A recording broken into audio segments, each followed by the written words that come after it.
It began early yesterday evening, and when it was over, 2 people were dead, 2 others wounded, and 2 teenage girls had been kidnapped. Well, last night about 5 o'clock, the suspect entered Mariani's clothing store. He pulled a gun.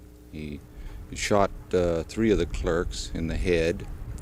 As he attempted to flee with approximately $3,000 cash, the clerk in the liquor store, the liquor store adjoining the department store, pulled his gun, followed the suspect outside, and they had a shootout on the sidewalk, whereas the suspect was forced to drop the money and abandon his vehicle, which was parked here at the scene. He then took 2 hostages, 2 young girls in their sports car as they were leaving the scene. He took them hostage, forced them at gunpoint to drive him to the San Francisco area, where he let them out at the Greyhound bus depot, and they caught a bus back to Stockton. The dead are 74-year-old Joseph Mariani, longtime resident of Stockton and co-owner of the store, and a clerk, Pellegrini Iccieri. Another clerk, Teresa Vescara, was wounded, shot through the neck and mouth, and in a Stockton hospital today in critical condition. A passerby on the street, Thomas Gonzalez, was grazed on the arm by a bullet. The suspect is identified as 30-year-old Baltazar Estolas, who police say had been working as an asparagus cutter on one of the ranches on Twitchell Island near Rio Vista the past 6 months. According to reports at this time, Estola claims to be a Marine Corps veteran recently back from Vietnam and wounded there. He also claims to need money for an operation to prevent his death in the next 2 months. That information from 2 teenage Stockton girls, 15-year-old Lydia Reynaga and her 17-year-old sister Ramona. They were in their car in the parking lot behind the store at the time of the shooting.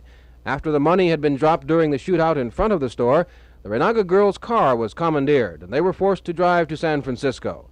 There, they were released unharmed, called their sister, and caught a bus for home. Today, they talked about that trip. No, we were going to Tracy. He told me to get some gas. And then when he told me that, I've had a feeling we were going to go somewhere far, because he was talking about Sacramento and San Francisco and things like, towns. And so I got some gas, and after that we drove away, and I went all the way straight. He was talking about taking us to San Francisco and leaving us there, We were going to get on the bus.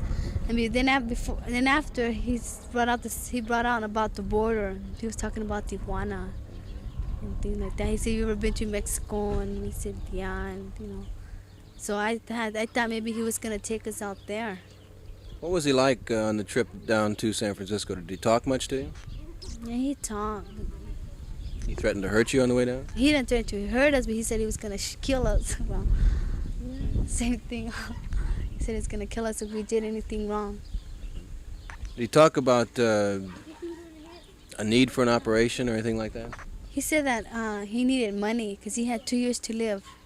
2 months. 2 months, excuse me. You say why? He had to get an operation. He had some kind of sickness or something. You seem nervous or calm or anything like that? He acted like if nothing happened, like there was nothing. The search now for 30-year-old Baltazar Estolas, 5 feet 6 inches tall, 155 pounds, dark complexioned. Last seen driving a 1966 Mercury Comet, 4-door, green in color, with a license number of SPM 132. He's armed, and the police consider him dangerous. Pat O'Brien for Eyewitness News, Stockton.